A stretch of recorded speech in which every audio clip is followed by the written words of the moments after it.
Yesterday I took a woodworking class. I think I spoke about that before. What an experience, man. It's something I've been talking about for like months. Like, I'm gonna take a woodshop class. Never booked it. Looked at community college. Haven't booked it.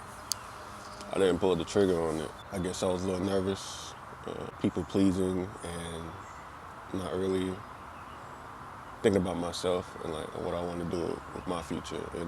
Granted, like my career is pretty good for me, but do I love it? I'm gonna be real, not all the time. I don't always have the best passion. Like, some people talk about it, but I go in and give it 100% and get the job done. I have a purpose behind it.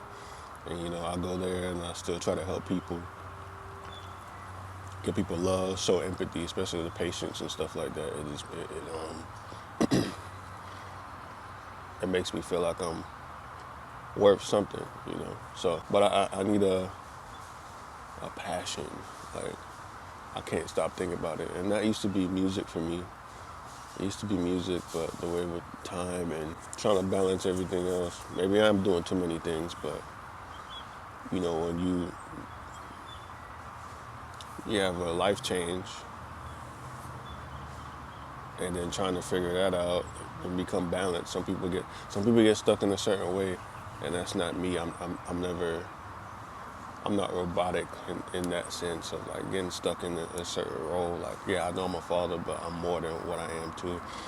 So and sometimes you do get stuck, and you got to shake it up and get yourself out of it too. So I'm finding that balance, and that's where I am in life. So I never pulled the trigger on that. And one day I was just searching online in the city of any woodshop classes I could take that's kind of like private. I wouldn't say like I would be embarrassed to go to like a big place or a school or anything like that. No, but I learn a lot more gaining to know another person on another level. I don't really like small talk, so I figured a private class first go around could not only give me some more confidence about it, even going to a space where I'm not necessarily familiar. Like, I have something to talk about because I already knew that's where I'm coming from. I found a gun online. I'm not gonna say how I found it, but I found it, and I've been emailing this dude for like maybe a couple weeks. And after I went on his website, I'm like, oh, you lucky, you could be a good teacher. And we was emailing back and forth like pen pals. just telling him what I want to do, what I want to learn. He was really responsive, really knowledgeable, and he sounded really warm. I don't know how I can describe that between emails, but I have a good read on these things. So they told me to just book a class, so I booked it. I told them this day I'm gonna do it this day. Then I had to reschedule them twice because of just how tired I was. Because the classes from like 9 to 1. So I'm like, if I leave work, I don't know if I can capture that much data in my brain and make this an enjoyable experience for me to go. So, anyways, like I said, I did the race, and then I did it this past Friday. Yeah, I did it. I had to reschedule him, but I told him I'll be there Friday, man, for sure.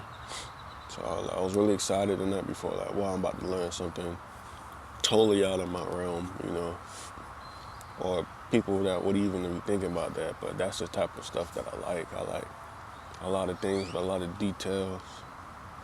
Even though if I don't know what I'm looking at or I haven't studied the history, I know it's something I should be doing or should be around. I'm a natural creative. I like being around art and stuff like that. Different type of music. That's just me. Somebody called me a hippie the other day at work. I'm like, what? I just like what I like, bro. It is what it is, man. Oh, yeah, I like the details. I got to this guy's building, where the building was. I was like, yeah, ain't no other cars here. It's like in a warehouse space, and I'm like, I was already like, I gotta walk with my piece on me. I don't know. I should leave it in the car. All right, let me go ahead and send a picture, send my location and so just cause you never know. I told you the way I met this dude online. Like, how did you find? Like, I found this dude. I don't know. I found him. Anyways, I walked in there in the warehouse, and it was a pretty decent sized space. I walked in, it was like vintage TVs and stuff like that. So I was like, "Hello, bro. What we doing in here?" And this guy comes out. I'm not saying his name on here. He's really really good dude, man. But I met him, middle-aged white guy. He shook my hand. He's probably like, "Whoa, this dude's it's a big guy." Coming here to learn about hand tools? All right, cool. Anyway, so I walked in there, and it was like, it was a decent looking shop, man, for him. You know, if I was to have something like that, I would have at the desk on the left side when you walk through the door, and then there was on the back panel, it was all the hand tools. And I'm looking at it, I'm like, this could be like over 100 years old, easily, just not having any knowledge. And he showed me around the back of his other side of where he teaches. There's a couple power tools, and a lathe is back there. And then it was just like a garage door. So I'm like, all right, cool. He had a little jazz music playing in the background. I thought that was cool. It was a vibe. It was a vibe in there. Like I said, it was kind of intimate, you know, being in that space. And it wasn't quiet. It wasn't loud or anything like that. He was very soft spoken, and talked about where he's from and his kids. He was an old dad. I think he had like a 3-year-old. He was like in his 50s. It was crazy. So it was cool. I got to talk to him about that, talk to him about my family. And then he told me about just little non-disclosures and him not, you know, affiliating with certain companies, but this is the products that he used, you know, on non-biased stuff. So did that, and we talked about, he had like a little curriculum, which was really cool. So he's like, so you can go and study and do what you need to do. And yeah, I thought it was just organized. He was a super organized guy. So, and I think you have to be with woodworking. And it was crazy. The stories he was telling me a lot, well, how he got where he came from and what he used to do before, something totally different. But he was like, when you find a passion for something, you just stick with it. You obsess over it. You can't stop thinking about it. And that's how he found himself there, and he's been doing it for 20 something years now. He's like, has it made him rich? He's like, no.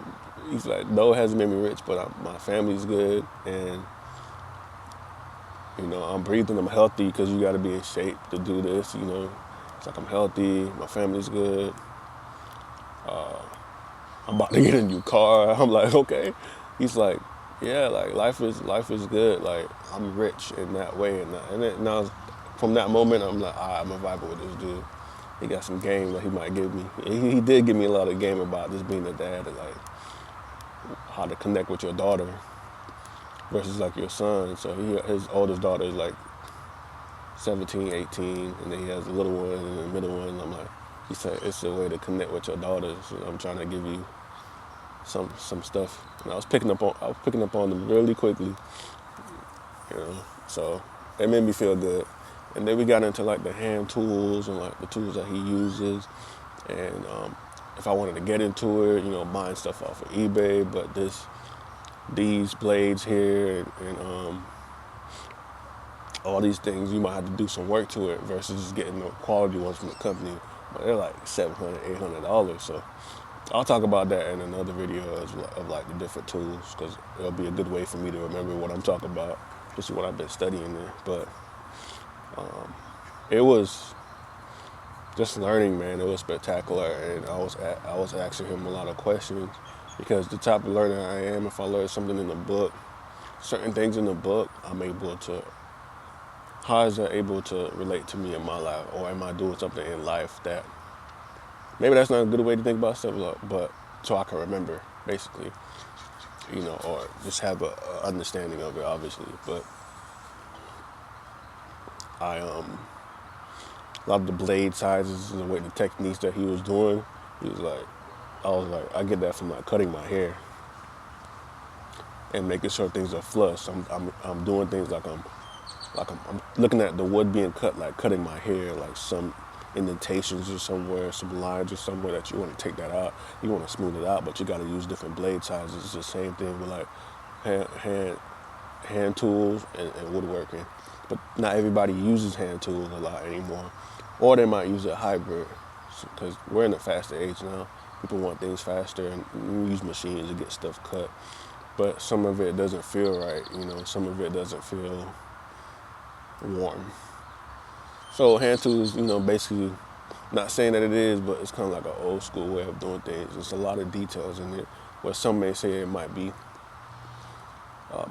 kind of hard to get or annoying to get some of those things placed to get things done, but I think the overall finish of it looks pretty good. And I'm sure you can get the same with automatic tools as well, but I don't know, man. I just liked it. It was a lot of detail in it, and a lot of, when I was even trying to saw something down, like, I realized how tense I was. And I learned, I know that a lot. I've been tense like a lot because I've been living on survival mode for like half my life. So sometimes it's hard to calm down. The only way I can calm down sometimes is if I'm obviously going to sleep, or maybe getting a massage, or in the ocean or something like that. Something like that. Most of the time I feel like I'm tense. I feel like I'm tensed up. And that's not good. This is because I've been living on survival mode. But yeah, even cutting the wood with a saw. You got these rip saws that you would do, and some people would try to force the whole arm to cut it, but it's really letting go of that weight of your arm and just allowing the saw to do its work. And that's how you get it. And then you create a rhythm. So it's very intimate. You know what I'm saying? It's very intimate. And I thought that was cool. And then learning about different types of woods. So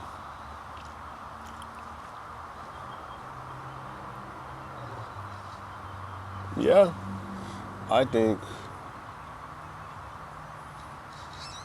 it'll be a great investment of getting something started, but we got to deal with some stuff here at the house, and we'll be able to build a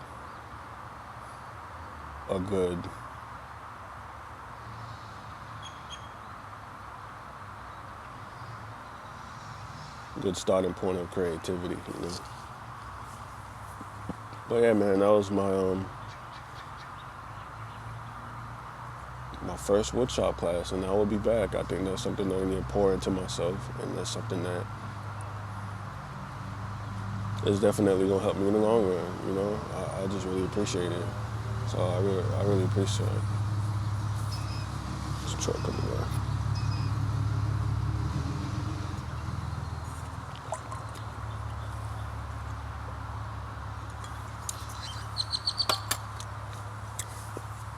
Can't believe it's been a whole month since I dropped the video. But hopefully I get a lot of views one day, and if I'm consistent enough and learning the game, which is a lot of things I need to learn about this YouTube thing. Once I learn the game, I just want to attract who I want to attract. I want to have my own tribe, brothers I could talk to, or anybody I could talk to, about just life, dropping game on people. So I just got to be consistent with this, but I really enjoyed this video. I feel like I got a lot to say, but it's a beautiful day, man. The sky is blue, sun is out, birds chirping, the leaves are out. I should get inside because it's hot pollen today, and I'm just looking around, man. I'm blessed. I have no things to worry about, man. I'm blessed. I'm not, anything that I need to work on has already been worked on. I just got to get through this process. It's already done. The vision is already clear. And I'm already who I'm supposed to be. at this very moment. So I'm good, man. I'm learning. I'm blessed. Thank y'all for watching.